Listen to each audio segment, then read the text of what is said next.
श्रीशनिदशनामानि स्तोत्रम्।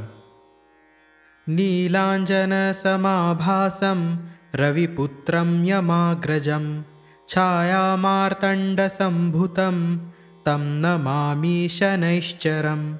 सूर्यपुत्रो दीर्घदेहो विशालाक्षः शिवप्रियः मन्दचारः प्रसन्नात्मा पीडां हरतु मे शनिः।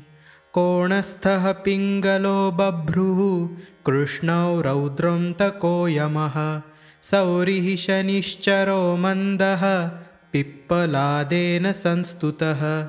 एतानि दशनामानि प्रातरुत्थाय यः पठेत् शनैश्चरकृता पीडा न कदापि भविष्यति। इति श्रीशनिदशनामानि स्तोत्रम्।